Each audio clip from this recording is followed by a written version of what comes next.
Let's take some time to lay the groundwork for understanding geometric dimensioning and tolerancing. Now, I apologize, these first few lessons might seem a little dry, but it's important to understand where GD&T comes from and the different standards we have at our disposal. The concepts used in GD&T are constantly evolving and are outlined in various standards. And if those standards are used in a drawing, you can consider it like a contract. You must follow the rules outlined in that standard when producing that part or inspecting the part to the drawing. So for this reason, it's important for us to cover and make sure our students know which standards at play and how their rules are applied differently.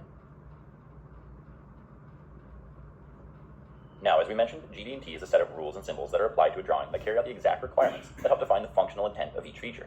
That's going to be one theme you're going to see throughout this entire course, is that GD&T focuses on the functional intent of that part. These 14 symbols that you see here are the backbone of GD&T, regardless of which standard you use. Each symbol can control different features on a part in varying ways, and we'll cover all of these symbols in depth throughout this entire course on their own individual lessons.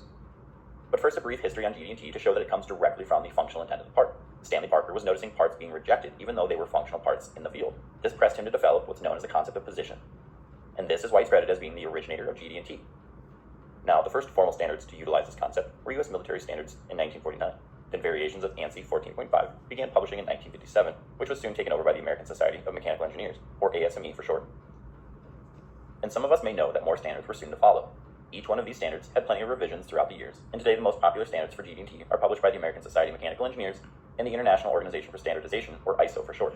Some of you also may know that Y14.5 standard is the main standard for GD&T with ASME, and it's been revised a handful of times. Some of the most recent revisions happened in 2018, 2009, and 1994. Now, on the flip side, the ISO standard utilizes a family of standards to organize the GD&T rules and concepts. Now, I will say fundamentally, the way both ASME and the ISO standard utilize the 14 symbols of GD&T are very similar. However, there are a handful of technical differences that we outline in these resources that we give to our students as reference material. But again, as I said, the fundamental rules of GD&T, or using geometric tolerances to control features on a part, will be the same across the board for both standards. So this course will prep you to understand the major concepts of GD&T, whether you see ISO on your drawing or ASME on your drawing. Here are some of the major differences we like to bring up right away. And again, we'll cover these more in depth when we get to these topics throughout the course. But the first is that by default, ASME controls form directly with size. This is known as rule number 1, or the envelope principle. The ISO family of standards makes form independent of size, the opposite of the default for ASME. And another major difference is that a part drawing may refer to any year that the ASME standard was revised. So you can have a drawing that shows ASME Y14.5-1994 in the year 2050.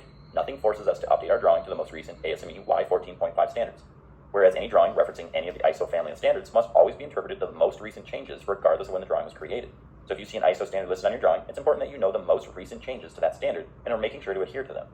Plenty more minor differences exist, and we have a great article that explains these differences more in detail. Check out our website or the link below for more. ASME is frequently revised to improve interpretations and rules within the standard. The last two revisions were 2018 and 2009. Now we find that most of the industry is still utilizing the 2009 version of ASME standard, and in fact most of our clients are, at the time of this recording, still using 2009 even though 2018 has been rolled out. However, we often get asked what the most important differences are between 2009 and 2018. Perhaps you're a new organization trying to set up a new title block and deciding which standard you'd like to use. Now, there's no right or wrong decision, only opinions, as ASME has made a few major changes such as dropping symmetry and concentricity entirely. However, many of the concepts within the standards have been left unchanged. This course will point out the major differences between these two releases so that our students are prepared regardless of which standard they encounter or choose to utilize. Again, it's not required by ASME to adopt the most recent revision of the standard. The company can remain on 1 year indefinitely as long as they adhere to the rules outlined in that revision that's listed on the drawing. For more differences on 2009 versus 2018, check out the link below. One thing we like to point out is that drawings are like contracts. If you see a standard on the drawing, you're contractually obligated to follow the rules outlined in that standard. Now we know that some of these rules are forcing impractical situations on manufacturing, engineering, or inspection departments, and some of these rules will be bent in the real world. However, it's our job to prepare you to understand which standard is listed in your drawing and legally how those rules are to be applied in the drawing.